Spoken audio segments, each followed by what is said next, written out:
Oi, hoje eu trouxe uma honrada deveras interessante aqui no canal, então deixa o like e simbora pro vídeo.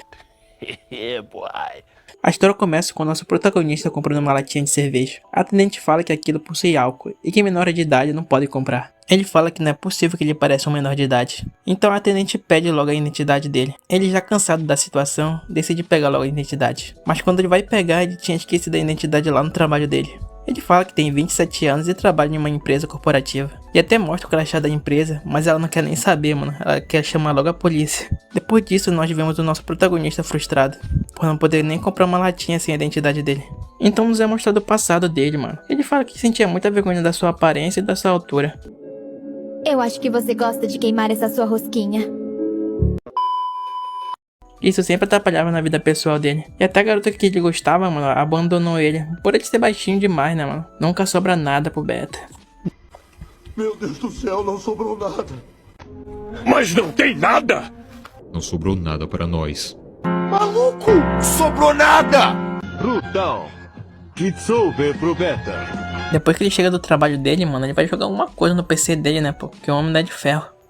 Mas quando ele ia jogar, mano, ele acaba sendo interrompido pela fumaça que tava saindo de lá de fora. Ele fica se perguntando como uma pessoa pode fumar o dia todo, mano. E ele tá ansioso que essa pessoa vá logo de base com os pulmões tudo podre. Calma, irmão, não é assim. No outro dia, ele vai até a casa da vizinha pra pedir pra ela parar de fumar. Mas quando ele vai abrir a porta, mano, um cara sai voando de lá de dentro. Cê é louco, o cara tinha quebrado 2 pernas lá dentro, mano. Nosso protagonista fica todo cagado já, mano. Meu Deus do céu!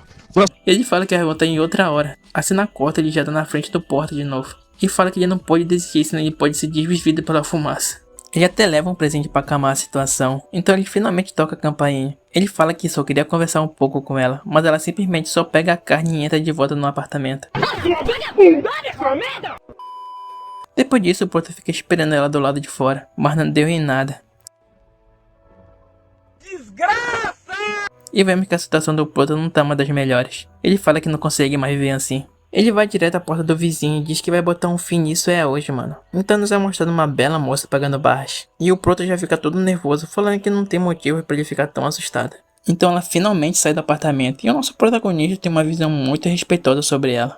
Então ela pergunta o que ele tava querendo. Ela se aproxima do nosso protagonista e ele tá quase tendo um infarto, mano. Mas ele acaba falando que era para ela parar de fumar. Ela acende o cigarro e fala que era ele que tava reclamando que ela tava fumando. E diz o que ele pode fazer se ela continuar fumando. E se ele não gostou, era pra ele fazer alguma coisa. E ainda fala que ele era um baixinho magrelo e que parecia uma criança. E parece que o nosso protagonista não gostou nem um pouquinho disso. Ele pressiona na parede e fala que ela não tem o direito de falar isso dele. Ele ainda fala que se ela continuar fumando, ele quer saber o quão longe ele pode ir. Mas nesse discurso todo dele, ele acaba encostando nos melões dela. E a torre acaba caindo. E o nosso protagonista tem uma bela visão extremamente interessante sobre ela. Ele fala que foi sem querer e sai correndo dali. E fala que agora ela vai querer matar ele. A cena corta e mostra ela toda vermelha falando que aquilo foi muito macho, mano. De longe a gente vê uma garota observando tudo e se perguntando quem era aquele baixinho. A cena corta e mostra o Kan-chan. Mano, esses nomes coreanos aqui são bem difíceis de falar, hein. Vou chamar ele de Haruto porque é bem mais fácil de pronunciar, né. Tá bom. Bom, ele fica perguntando o que vai fazer agora, já que ela ficou bem irritada com toda aquela situação. E ele não quer acabar como aquele cara, né. O Haruto ainda lembra que aquele cara falou um nome Mapogil.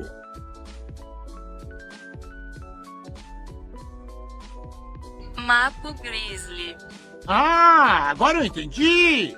Ele dá uma pesquisada na internet e acha um vídeo de uma garota espancando um cara. Ele percebe que aquela garota era a vizinha dele. Um colega de trabalho dele chega falando que aquela garota tinha espancado todos os valentões da antiga escola dele. A cena corte mostra rindo com suas amigas. Relembrando que eu vou mudar o nome dos personagens aqui para ficar bem mais fácil de pronunciar. Tá bom. Elas estão falando sobre o Hiroto tá reclamando sobre a fumaça. Então ela fala que ela odeia caras magrelos como ele. E diz que o tipo de homem dela é tipo um Holly Coleman da vida. A amiga dela fala que era tudo mentira. E que ela viu ela se esfregando com aquele cara. E que eles estavam fazendo certas coisas, mano. A outra amiga dela fala que aquilo era impossível, já que ela nunca tinha namorado na vida dela. E ter um relacionamento com ela seria impossível. A Ina, já cansada da situação, manda as duas pra fora do apartamento. A amiga dela fica se perguntando que tipo de pessoa ele é. A cena corta e mostra o Haruto entrando no apartamento. Mas quando ele ia entrar, a garota de antes acaba aparecendo, falando que eles eram vizinhos e precisavam conversar. Quando ela entra dentro do apartamento, ela fica impressionada com quão grande ele é. Rapaz, o cara que desenha isso aqui, mano, e coloca cada ângulo deveras interessante aqui. Ela fica andando pela casa e o nosso prota tem mangás, ar-condicionado e até um PS5, mano. E eu aqui com o meu PS2, mano. Pobre. O nosso prota começa a ficar meio desconfiado dela, já que ela falou que ela morava ao lado e talvez a Hina tivesse mandado ela ali. Mas de repente ela chega no nosso prota falando que ela viu aquela situação de ontem dele com a Hina e ela queria saber mais sobre ele, né? Mas ela fala que ela tá cansada e vai puxar um ronco ali mesmo. 1 hora depois. E o pé dela fica encostando em lugares que não deveriam tocar. Mano, que delícia isso, eu queria comer essa...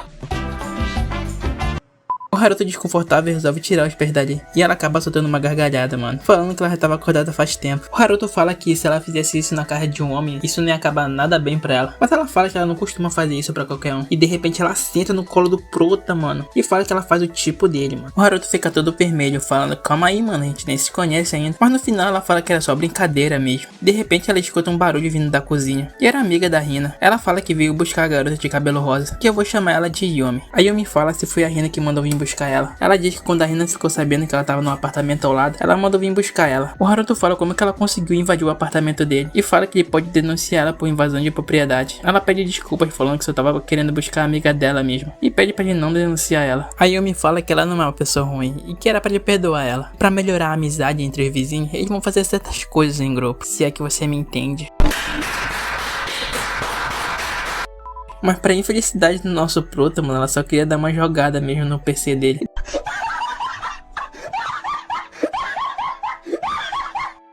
De repente alguém toca a campainha e o nosso protagonista vai lá atender. Quando ele abre a porta, alguém puxa ele pela camisa e era a Hina falando onde estavam as amigas dela. Depois ela vê que as amigas dela só estavam jogando mesmo. Arriba o cara, doido. A Yumi pede desculpas pelo ocorrido e fala que a Hina tem que pedir desculpas também. Ela até tenta pedir desculpa, mas ela fala que ele viu os peitões dela primeiro. O Haruto fala que ela veio sem roupa pra cima dele e ele não tinha culpa disso. Então ela já fica irritada falando daquele assunto sobre ela fumar demais. E diz que ela tá na casa dela e ela pode fazer o que ela quiser. E o Haruto já fica se tremendo todo falando que ela é muito assustadora. Muito assustadora. Mas ele diz que ele não pode afrouxar agora e fala que se isso continuar, ele pode reportar isso pra dona do condomínio. Pra amenizar a situação, mano, a Yumi fala que tem uma proposta pra fazer. Ela fala que a condição pra Hina parar de fumar é que elas poderiam ficar na casa do Hiroto quanto elas quisessem. A Hina não gosta nem um pouco disso, mas a Yumi fala que na casa dela não tem Wi-Fi, não tem nada lá, mano. E também ela fala que se ela arranjar mais um problema, mano, o síndico do condomínio vai expulsar elas. O Hiroto acaba aceitando no final, e no começo ele pensou que elas não iam vir tanto assim na casa dele. De manhã, no outro dia, de repente a casa dele vira uma bagunça total. No outro dia o Hiroto tá voltando do trabalho. Ele fala que não imaginava que elas iriam vir tanto assim na casa dele. Ele ainda diz que tem que tirar meio expediente quando elas não vão vir. E já que elas não estão em casa hoje, ele vai aproveitar pra jogar um pouquinho. E quando ele abre a porta, mano, a Hina tá em um estado de deveras interessante. A cena corta, eles estão no quarto. O Haruto fala que o clima tá ficando estranho. A Hina chega perto dele falando que era pra ele vazar do quarto dele. O Hiroto fala, oxe, meu parceiro, aqui é meu quarto, tá bom? Ela responde de uma maneira muito amigável. Foda-se. Ela fala que ela não pode ficar perto de pervertidas. Ele fica, calma mulher, bora resolver essa situação. Ela fala, o que? Eu não consegui ouvir direito já que tu é tão baixinha assim que parece um anão. Ele já fica puto com isso, mano. Ele fala que ela era uma pervertida, mano, por estar na casa dele sem roupa. Ela já estressada com a situação, vai dar uma inalada no cigarro. Ele já vendo isso, parte pra cima dela pra pegar o cigarro. Mas o cara é tão anão, mano, que ele não consegue. Falha miseravelmente. E ela fica provocando ele pra ele tentar pegar o cigarro. Mas ele fala, é por isso que eu não tenho um namorado. E o cara pegou logo na ferida dela. Mas ela fala que ele também nunca tinha namorado. Ele responde que já tinha pegado uma penca de mulher, mano. Aham, sei. Ela responde... Ele puxa ela pelo braço e fala que ele sempre chamou ele de anão. E ela responde o que ele vai fazer sobre isso. E mete uma linguada nela, mano. Cê é louco. Ele diz que ela vai ter que respeitar ele agora. Mas ela responde que todo mundo pode fazer isso. Ele diz que ela tem que agradecer por ele ter dado o primeiro beijo nela. Ela diz que era melhor ele parar de falar e colocar o gigante guerreiro de volta na calça. Ele fica todo vermelho e fala que aquilo foi uma reação biológica. Ele fala que ele também não é o único animado naquele quarto. E nisso ela acaba soltando uma bela de uma voadora nele. Ele fala que ela sempre resolve tudo na porrada, mano. Mas não importa o quão forte ela seja, ela só é uma mulher. O Haruto fala que colocar o gigante guerreiro nela, ela vai ficar de cadeira de rodas. O cara aqui incorporou o Latrell, rapaziada. Bom, ela aceita o desafio. E depois disso aqui, você já sabe o que aconteceu, né? 3 dias depois...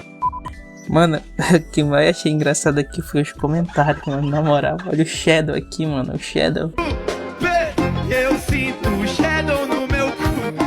E no final ele ficou só o osso. Ele nem tá mais consciente, mas continua empenhado em mostrar ao mundo o que ele pode fazer. Ele está nocauteado. Quando amanhece, a Hina tenta sair do quarto dele de fininho, mas ela é pega no flagra pelas amigas dela. E fala que ela tava fazendo coisas impróprias. E a outra amiga dela fala que ela tava cheirando com cheiros eróticos. Ela diz que ela tava só treinando, mano. E entra pra dentro do banheiro. E no banheiro ela fica pensando no Hiroto e tudo que ele tinha feito com ela. Bom, no outro dia a Hina tá se exercitando de uma maneira meio diferenciada. Ela fala que vai se vingar do nosso Proto de tudo que ele fez com ela. Ela entra no apartamento dele, entorta a escolha dele, esconde o controle em um lugar alto. Coloca até a blusa dele debaixo do sofá. E ela resolve se esconder pra ver a reação dele. Mas ela acaba ficando presa debaixo da cama dele, mano. E o nosso Proto chega na hora que ela tava fazendo isso. E bom, vocês já sabem, né? E daqui pra frente, mano, é só vapo. Bom, se você gostou, deixa o like pra próxima continuação, né? Bom, eu vou esperar lançar mais uns 5 capítulos ou 15 aí pra fazer um novo vídeo. Bom, é isso, rapaziada. Falou aí. Vamos lá, Glória! Cala essa boca, sua vagabunda!